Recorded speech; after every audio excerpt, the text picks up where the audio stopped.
It's another week in the For Your Reference household, and it is another brick in the Isaverse, OT. Strap in or strap on if you're feeling nasty, friends and lovers. For those that are unfamiliar, we dabbled as a relationship podcast covering Insecure for the first time on the podcast. We did. And we've covered all wonderful, beautiful seasons encompassing of Insecure. Go and check out those episodes because we're about to be 305 We Live. Wow. I feel like I just tried to TikTok and I don't think it worked for me. It is not on brand, but let's continue. Let's get on with the show.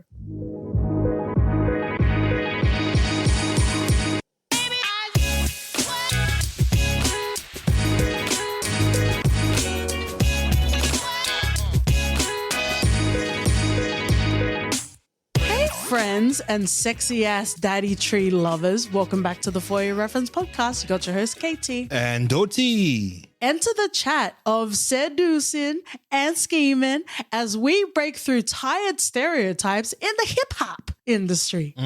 Get messy on the live as we discuss rap shit this week. Woohoo! Woo-hoo-hoo. Are you gonna get Nas Cerebral up in this bitch? Nah, I don't think so. I think Shauna takes the crown at this point. Like she is so up in the brain canals. I don't think there's any way out into the real world. But spoiler, spoiler, spoiler. Get off the live, get off the live, get off the live. And that's particularly in regards to Cliff. The only Cliff we acknowledge is Uncle Clifford in P Valley. The only Pussy Valley that stays wet if you're nasty. Issa Rae. Also shout outs to Sarita Singleton. Because we love behind and in front of the screen, I'm going to do a speed round of directors as well as writers. We have Sade Clacken Joseph, Lawrence Lamont, which I'm assuming where Lamont Diggs comes from. I guess we'll see whether Tay-Tay falls into line with the kissing of the forehead and all of that. We're embedded in the culture, OT. Amy Aniobi, Kevin Bray, Jay Ellis did the finale, so I guess he gets a credit for directing. Woo! Christian Nolan Jones in regards to writing. We have Elise Diop, Kid Fury. Wow. Shout outs to The Read. Beautiful, lovely, amazing podcast and great people, as well as Crystal, who did the Insecure after show. We're also embedded in the podcast culture. Friends and lovers. Ida Osman, who notably is also in the cast. Issa Rae, Chad Sanders, Chris Sanford, Sarita Singleton, Nina Gloucester, Rosa Handelman, and Fran Richter. Nice. Oh, we got to give the flowers where we can, OT. Rap Shit premiered on Habomax in July of 2022.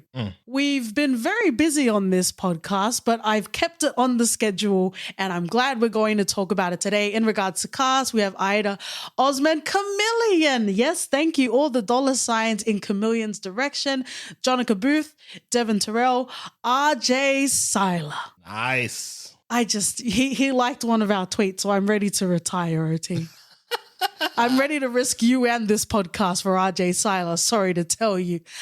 Bro, back to back, eh? Adam Driver, not RJ Seiler. What's going on? I had a long time of the month. My man moons are aligning, OT. Clearly. And if we're talking about shows that we have in the backlog, Reservation Dogs, it's on his way. Friends and lovers. We'll leave RJ Seiler and Adam Driver alone. Go and check out our Sandman episode, friends and lovers. Apparently, people felt the need to give OT a hug, but that's how we keep it fresh and spicy and nasty. Let's get into first impressions. How did you feel about Rap Shit? Because there's also Sweet Life of Los Angeles that we did try, which we will say. But how did we feel about Rap Shit? Obviously, we loved Insecure. We support not just everyone black, but especially Issa Rae. Anything she does, automatic tax. I know black is fine. You don't need to correct that. For you. Yeah. Because there are no enemies in the black community, right? Nah, bro. What are you talking about? There are no DJ academics. Nah.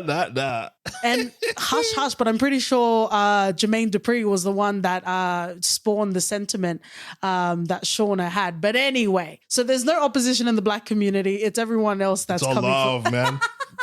Okay. There needs to be another level. Maybe like above Hotep, there's OT-Tep.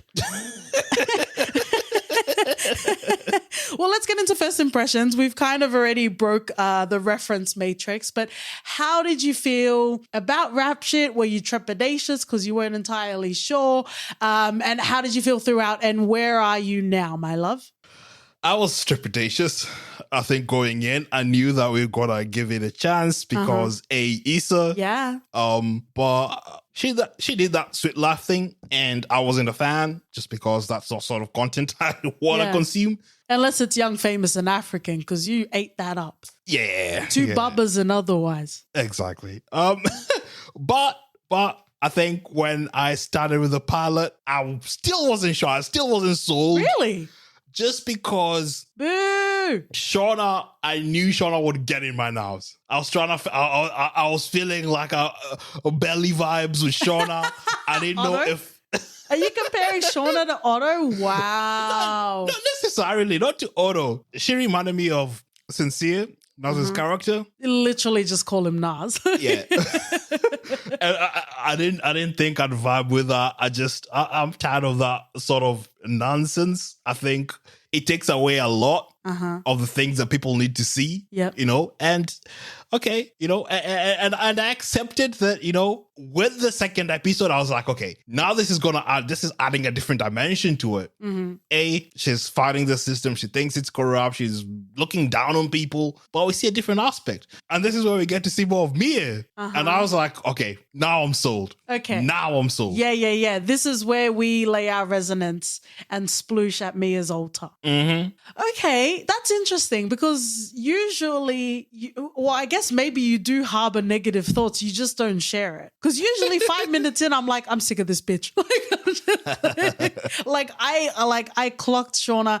And to know that the inspiration behind Shauna's character was a male producer in the industry, maybe Jermaine Dupri, allegedly, I think is what we're supposed to say. But a male, music producer in the industry saying the same sort of sentiments that Shauna was saying, it made so much fucking sense. And did I not say when we were watching this, I was like, she's not for women and it sounds like a man. It sounds like what a man would say, right? And we do have a tasty, delicious theme that I'm very excited to get OT to read just to reinforce the toxic masculinity. Wow. Me. I was emotionally invested. I do agree with you. I knew Shauna was going to be a problem, but if we're talking about whether this show pulled me in, immediately. Okay. I didn't know what it was going to be. And I think just generally, unless we're talking about Mr. Worldwide, Mr. 305, I don't know much about Miami.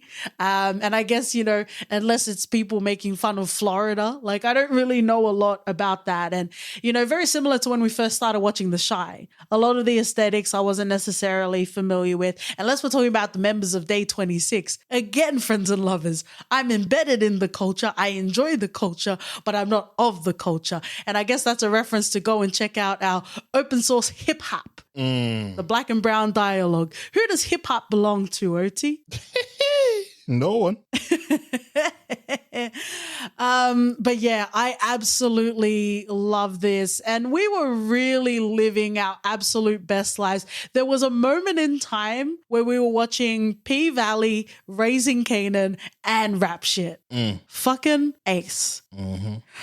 Well, let's get into the themes that we have. The first theme I have is 305, we live. I'm still auditioning, OT. Don't tell me. Ridiculous person. Don't tell me I didn't get the part. I'm still auditioning. This theme in particular, friends and lovers. I'm tired. So I pretty much will only say this one more time. I'm talking about the White Lotus. Even though we do love Natasha Rothwell, It's so important to get people telling their own stories, right? And it's so egregious that people not of the same race will try and write stories, even until today, correct? But even then, even in the Black community, it is not the same from LA to Miami, right? And that's what I love so much about Issa Rae. I'm literally, there are no more splooshes for anyone else, not even RJ Cyler. There are no more splooshes because they all belong to Issa Rae, because she understands that even though she enjoys like the culture in Miami, she's not the best person to be able to bring that to screen. So there was a lot of involvement if you talk about like City Girls, for example, but just being able to embed that into the show because you can feel it. Yeah. So let's talk about the aesthetics. Let's talk about Miami. How did you feel about the backdrop of this series? We haven't covered anything about Miami. It was good seeing, I think even watching Issa talk about how much effort she put in trying to get people involved, that because she's not about that life. She wanted to involve people who knew more about that. So it was really good to see sort of it coming together and it being represented in such a way that I hate the word authentic because... because inauthentic motherfuckers use the word authentic. That's why.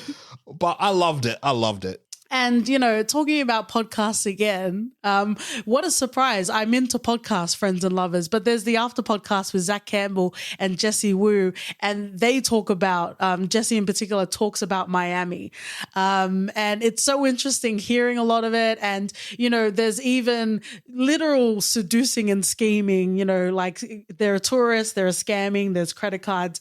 And we see that in the TV show, and they talk about how accurate it is, right? You can watch it, you can enjoy it, but for those, like, if you know, right? Do you think fried broccoli is a thing? Why not? There's fried everything. It was a funny line, so I really much enjoyed that. It's too tasty. Let's move on to the next theme. Can you please read this one, OT? Hip hop belongs to the females. See, I said that so nicely without any... Well, I felt triggered. Without any residue.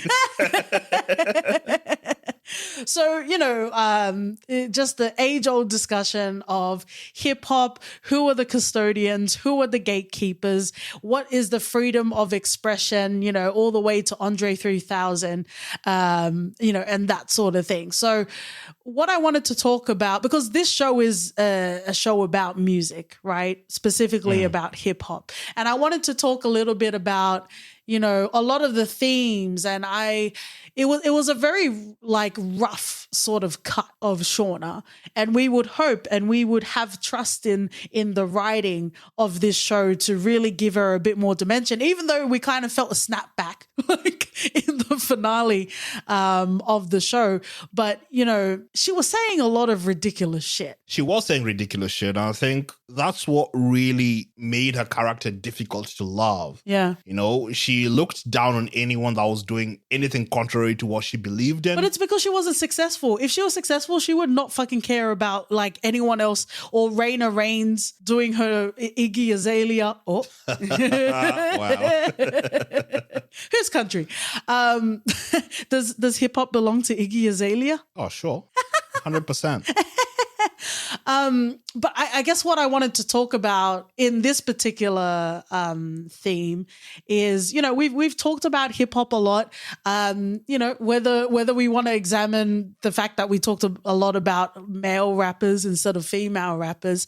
You know, safe space, OT. You may be challenged, but safe space. How do you feel about the sexualization, therefore limitations of female rappers? How do you personally feel in your listening sort of catalog? Do you feel like you as a man, and I feel like I don't feel like you're going to give us a real answer, but do you feel like, because the way you want to appear may not be what you are, right? How do you feel listening to female rappers that try to live in both worlds, to be sexy, embrace the WAP, but also have other things to say? I think there's room for both. There's if you want to be, express your sexuality, who fucking cares? Yeah. You do you. The world is so fucking limited by what people think that you should be, or what is the correct way of entertaining yourselves or sending a message. It doesn't fucking matter at the end of the day. Yeah. Some people will look at this like, what? I wake up early in the morning. This is not a fucking art and, this is not a craft. Yeah. I'm coming out here to do my 9 to 5. I'm going to come and sing and get out, That's one way to look at it. Some people will look at it as, because I'm entertaining, I need to send a message. The people who wear hats that think that, I'm just an entertainer and it doesn't mean shit. You'd get people like J. Cole who came up and be like, this is all my message. And then when shit hits the fan, they like back away from this persona they created. So it doesn't fucking matter at the end of the day. Whatever tickles your fucking boat, tickles your boat. Floats your boat. All right. The boat tickler. Yeah, that's what you go with. Coming to theaters this summer, right? It doesn't matter. If you feel like you have to go the India the Laurel Hill path, say the message, fine. There's successful women out there. Who would you say are your favorite female rappers? Don't think too much about it, because I think this will kind of like flow into this theme. Who would you say are your favorite female rappers? Oh man, I'd go Lil Kim. Okay. Just because But you immediately think of that poster, right? Yeah, but that's OT doesn't miss squat day, friends and lovers. You thinking about Notori as well now? Yeah, I don't know where you're trying to take me. But, grew up with her, loved it. She's an OG. Love that shit. Okay. How about like Trina? Because Trina's from Florida, I believe. Yeah, I don't mind her. Okay. I really like Nicki Minaj, swollen balls and all. I like Meg Thee Stallion. I think I'm very new to like female rappers. So I think a lot of the newer female rappers, like even if you talk about Lil Kim, are very embracing of sexuality. But I guess it's also worth pointing out, and it was mentioned in the show as well, like there's a reason why all the female rappers that rap about their pussy are the ones that are the most popular, right? Mm-hmm. It isn't as if there aren't Shaunas out there. Yeah. And we also see that later with Francois Boom. That sounds like an Archer character, by the way. It does. We see that later with Francois because, there was the story that was presented to us, and then we learned potentially what the truth might be about, her not wanting to, change. But it isn't necessarily that as well. It's also her attitude that she brings. But it's interesting talking about it because the show is based on hip hop. It's based on the music. And there was a lot of, like, she had a big chip on her shoulder. She did. And it's like, maybe that's just not the way it should be, fam. Mm-hmm. Let's move on to the next theme. I got baby daddies and long distance baby boys. Can you guess which one is the baby daddy and which one is the long distance baby boy? Baby daddy is your RJ Sila. Uh-huh. Long distance baby boy is your Cliff. Not mine, yours. And you don't think I'm going to ask you at the end of this episode about Jay Ellis being with a white woman? Yeah, more power to him, man. Wow. But you won't say the same thing about Donald Glover, you coward. He came out with his whole chest. That's the difference. We have different conversations outside of the mic. You think this is where we put the spice? No way, friends and lovers. Okay, let's talk about baby daddies and long distance baby boys. Who do you want to start off with? Oh, let's go with Lamont. Lamont Diggs. Lamont. Love that name. Beautiful, beautiful name. Beautiful man. I'm getting distracted. How did you feel about, because there is the trope of the baby daddy and how potentially the baby daddy isn't necessarily present in their child's life, whether it's financially or emotionally. That trope gets challenged in this show through Lamont. How did you feel? To be fair, he's a no good baby daddy at the start. He grows, bruv. There's character development in Lamont where he sees Mia struggling, he sees everything that's going through, and that's when it snaps with him and he's like, okay, mate, I need to get my shit together. Yeah. But at the start, he was He was having fun. He was wild. He didn't care. Yeah, true. So there's a change in Lamont that makes him feel that he wants to do more and he wants that relationship with Mia to work. Even when he came and saw, the kid and the kid's trying to get them together. Yeah. Those little things makes him want to be, okay, mate, I need to get my shit together. Because he's lost. He's chasing people for his money. Yeah. He is trying to prove to Mia that he can be an upright person, a stand-up dad. Yeah. But that's all difficult when he's, at the back of it, you have his mom calling him and telling him, hey, there's pastor whoever who wants to give you a job, call him. And he was trying to take that down number. I was like, don't, bro, don't. That was actually, to be fair, let's be honest. I'm pretty sure I cried either happy tears or like frustrated or sad tears. I'm pretty sure I cried every episode in Rap Shit, but that was a very emotional episode. Wait. Let me, we used to watch American Idol and this guy who came out and said, I know the guy that was living in his car with his daughter. Yeah. He was like, oh, I really want to be a musician. And I put everything aside. I tunnel vision, musician or bust, and to the point where I slept, with my kid who was sleeping in the car. And you went hard on him, like super, super hard. So did you. Yeah, but I kept the same energy for Lamont. You did not. You did not. Well, I guess the difference is the American Idol contestant was the Phil Collins Another Day in Paradise. and Lamont Diggs was the Brandy and Ray J Another Day in Paradise. Ridiculous. It just hits different, OT. Wow. You hit me with some ridiculousness, I want to hit you right back. Nah, but it was good to see his growth throughout the season and all the decisions that he made after realizing that he needs to be a better father was quite good. We come to root for him, even though we see Mia sort of diverting to a different direction. Yeah. But it's not like he didn't have that chance. He just blew it with Mia. So we can't feel too bad for him. He blew it in Mia. Yeah, true that. Man, Issa Rae continues to deliver sex scenes. And I was like, I need to Photoshop. I need to learn how to use Photoshop because I need to put myself in the sex scene with Lamont and Mia. Oh, wow. I'm not a cuckold like you in the corner. Oh, bro. I need to participate. Okay, well, let's talk about the long distance baby boy. Yeah, who knew you could get whinier than Tyrese in the fetal position?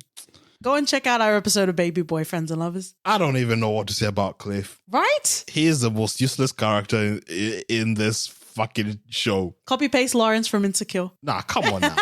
Come on. Lawrence had some, at least, despite anything you'd want to say bad about Lawrence, he still had redeeming qualities. Cliff does not. He is, I don't even know what the fuck, man. He is so uptight. He has this vision of what he wants Shauna to be. He's all about optics. He is 100% all about optics. And anything that doesn't reflect on what he thinks is right is absolutely wrong. Yeah. He's a ridiculous man who wanted to keep Shauna in a box. Yeah. And he was cheating on Shauna, but still had this fucking, this facade as he's the most perfect man in the fucking world. But like, historically, men be out here having babies all around the world, right? I'm not even talking about diamond platinums, but men be out here having babies. Have a baby by me, be a 50 Cent Leaving Stars millionaire, right?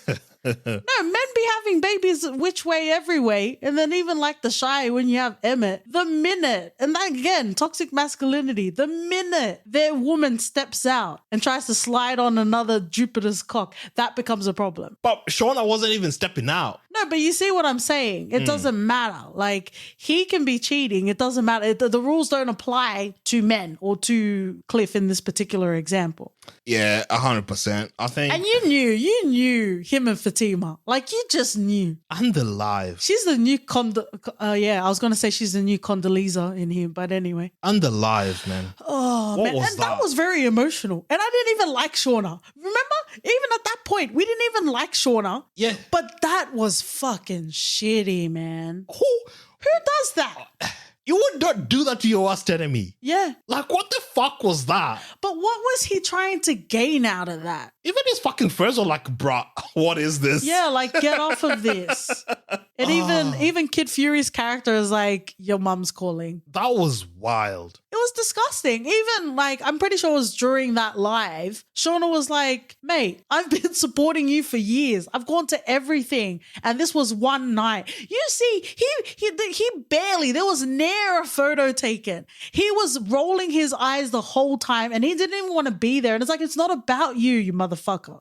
Yeah, everything had to be about him. The spotlight had to be on him. Yeah. As soon as he felt that Shauna was getting somewhere to be successful, at least a little bit, yeah, he was jealous as fuck. That's gross, though. That's gross. I hope they're not men like Cliff out there because fucking hell. Jesus. Just people be wild out here. I don't even know. Like, when it came to that scene, I was like, what do you want us to do with this character after this? Yeah, like I think that's part of the things that are scary when you have like quality penmanship and be like, don't make us like this motherfucker. Like, we don't want to like him. Put him in the bin and we'll find another Cliff adjacent character. We don't need him anymore. Bye. Like, I'm just waiting at Joffrey sort of fate to befall him. Wow. Because what else is there for Cliff in this show? And what annoyed me was when Shauna was feeling down. Yeah. She felt like she had to go back to Cliff. You know, hey, Cliff, I'm sorry, let's talk but or that's whatever. Human, isn't it? Annoying. But you understand it, but it's annoying. But the human experience is fucking annoying, my love. I know. We're not perfect. And geez, I don't know. I think seeing Cliff in season 2, it's something I'm not even keen on. I'm not even sure I want to see the same actor in anything else. Oh, man. Yeah, because you're right. There's nothing that he would offer aside from like Shauna's come up. Like that would really be the only reason that we might want to see him. But aside from that, yeah, we don't need to be seeing Cliff.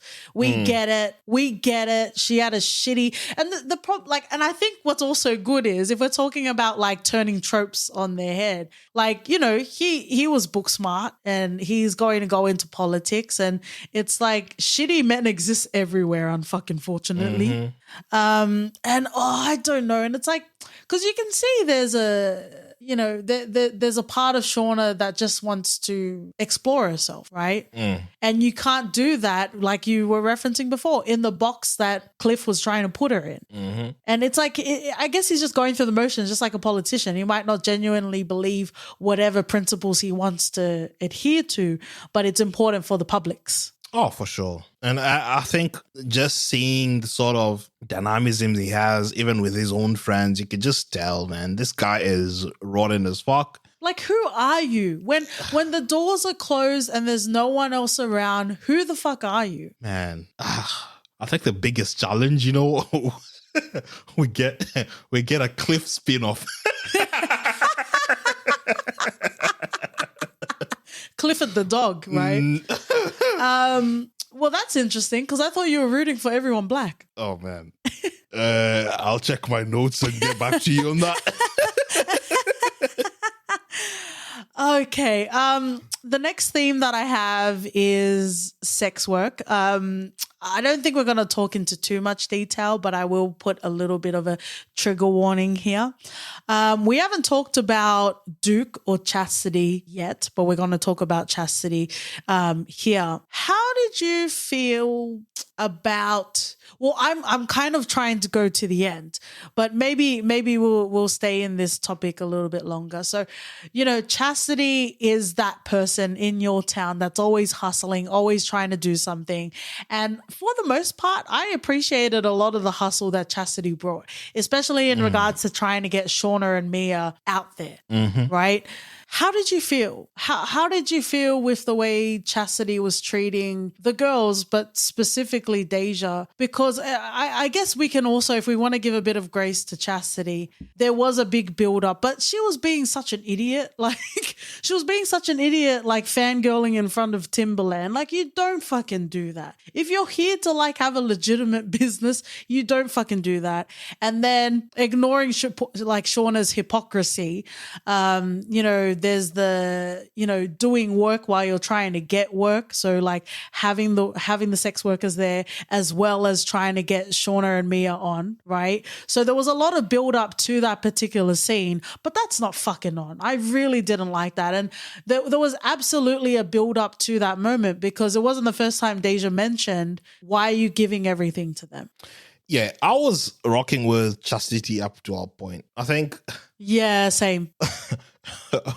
I don't know. Like, she's pretty much a pimp, right? Yeah. And a PIMP, 50 Cent Snoop Dogg remix. And whatever you want to think about that, fine. I put that in the box. Was it wrong of me to think that Chastity would be more I thought she'd be more kind, should be more understanding, should be more Is about that the on women. Us? But then again, who's mentoring Chastity, Okay. That guy is fucking OG. I don't even, when you think a pimp named Slickback, that's the guy.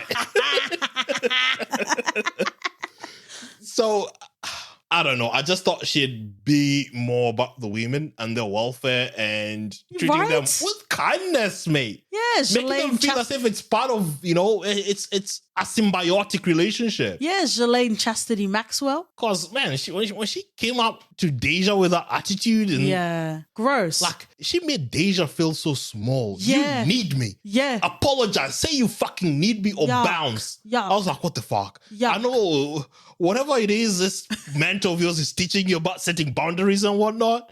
There's better ways of going about that and treating people. But we're not watching the Care Bears. We're watching rap shit. I know. And then again, probably this is more realistic, but I didn't like it. It was gross. I didn't vibe with that. And you're right. I supported Chastity all the way through, even, getting the DJ, really using, her smarts and her acumen to get the DJ to play Seducing Scheme, right? In the club.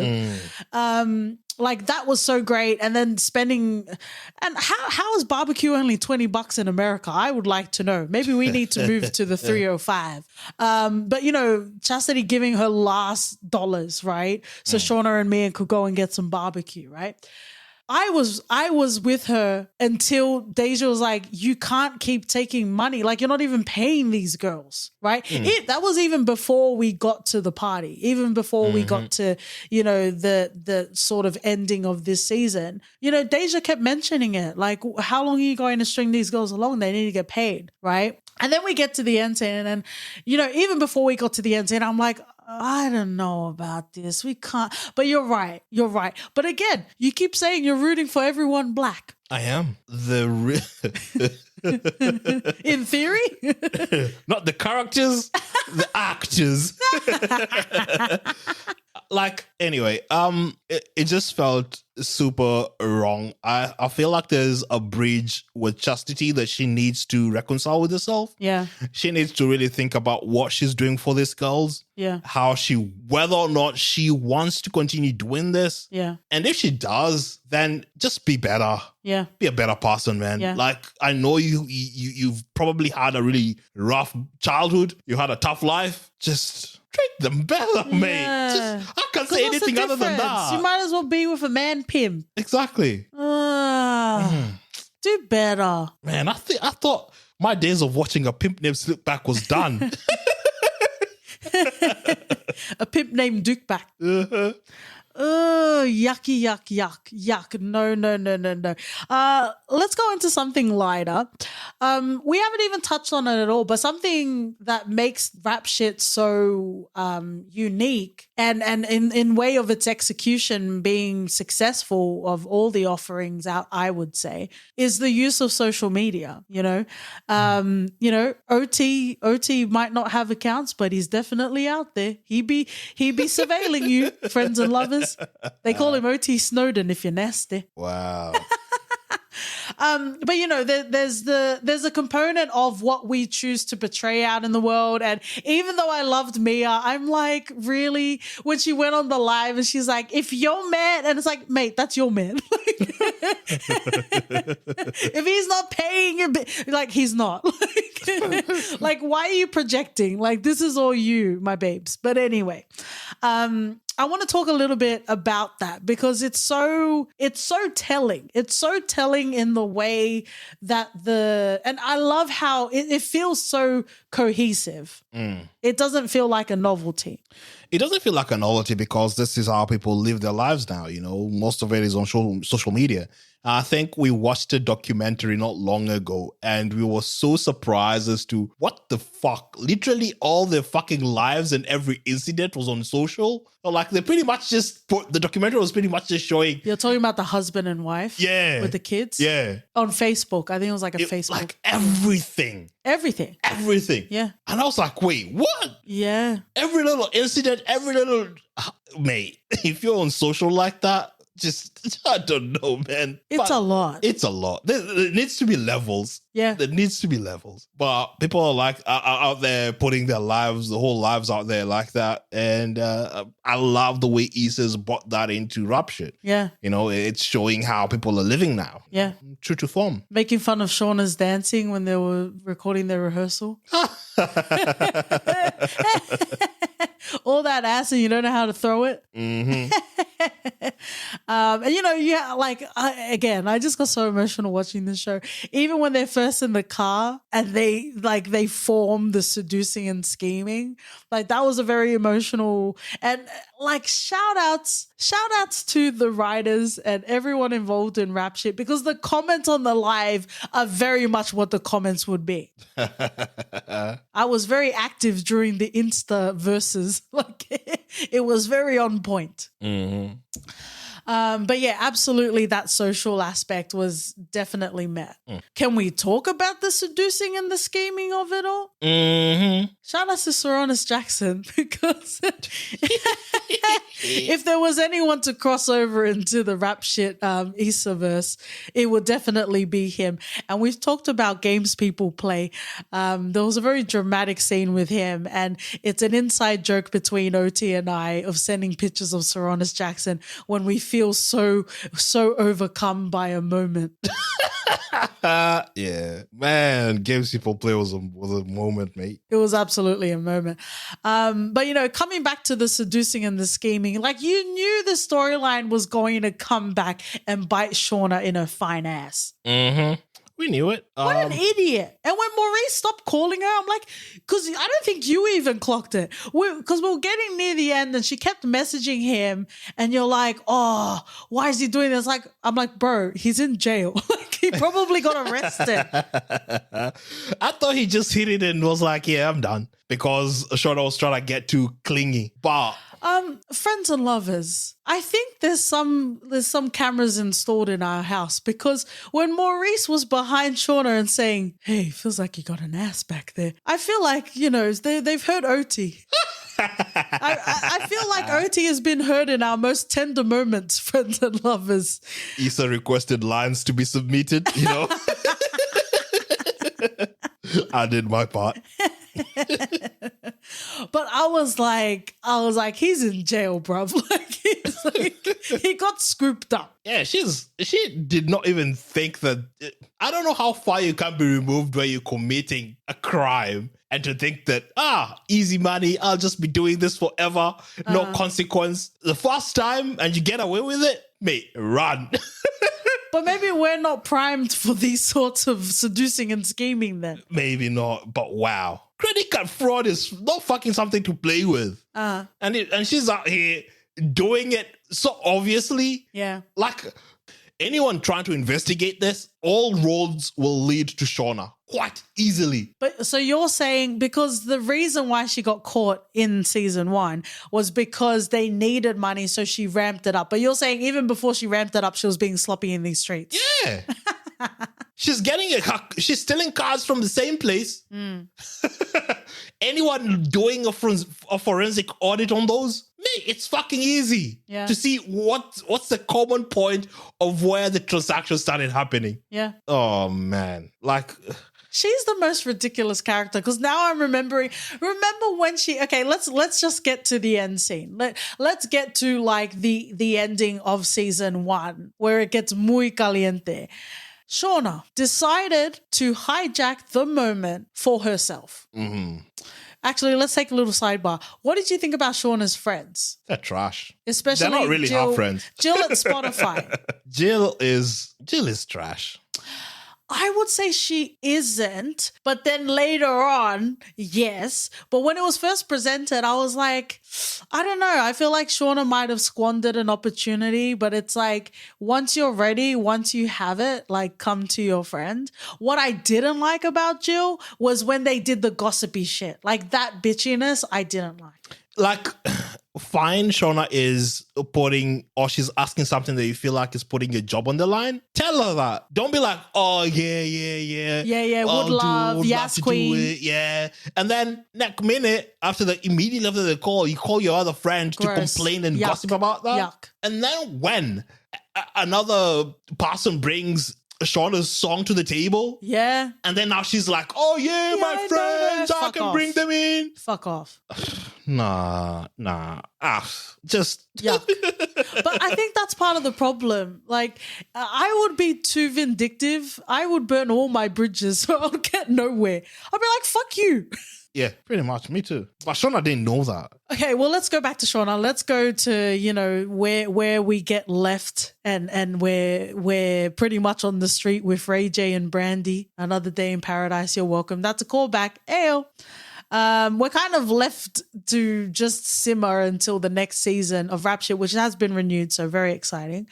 Shauna deciding to take the moment for herself, because I told you, she has no self-awareness and takes no responsibility on her trajectory or lack of. She blames it all on Francois Boom, and she feels like he's the reason. He's stifled her success, and she's nowhere to blame.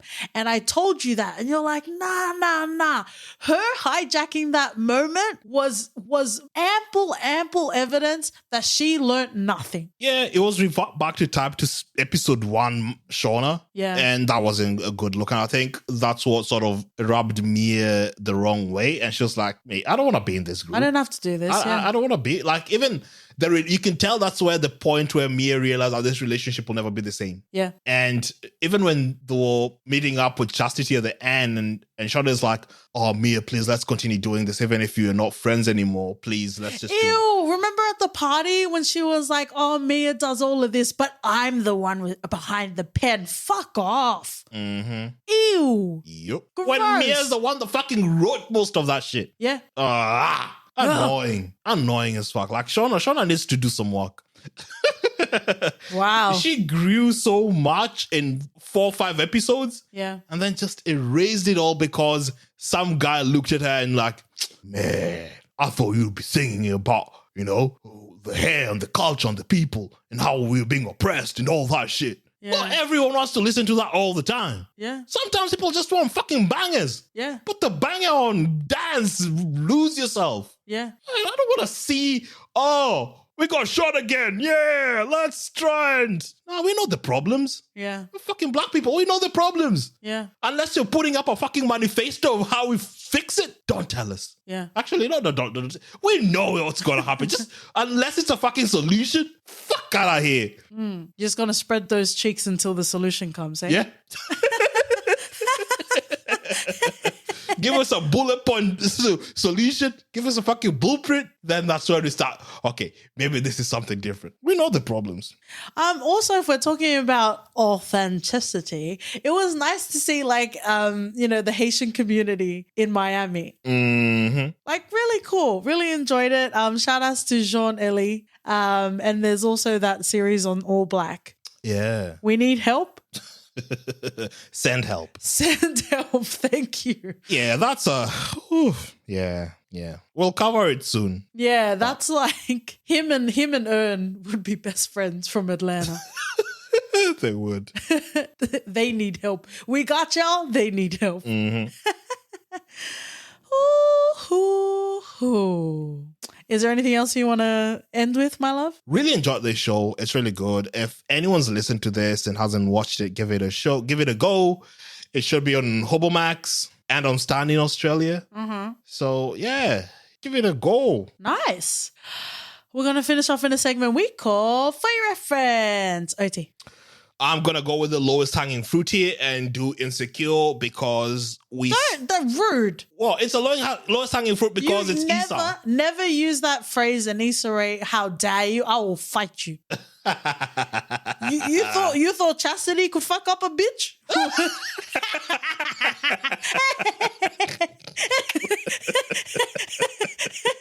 And that's a reward, friends and lovers, for those that make it to the end of the episode. For fuck's sakes. Continue your reference, but how dare you? I like to reference Insecure. Issa does. You better not cut that out, you motherfucker. You better keep that in. Issa does a marvelous job. It's one of the best shows out there, period. Yeah, 10 toes down, hands down, all the down. I will reference, if we're talking about playlists that I've created and learning new music based off of new TV shows. Oh, new music? Where are you from? You're not in Mississippi. I'm from Chucalissa, motherfucker. Oh, curating new music. They didn't tell you that the Kyle family had a brown daughter? Oi, I will reference P-Valley. Woohoo! If you would like to test the pH balance of my waterfront on Twitter and Instagram, we're at ForYourF1. Write us an email at hello@podcast.com. We're also on #OT is not for all black people podcast. Again, another gift for staying at the end, friends and lovers. If you'd like to leave a rating and review, also sign up to our newsletters, you motherfuckers. Yeah, do that. We fucking love yous, and we'll see you guys next week. See ya. Bye.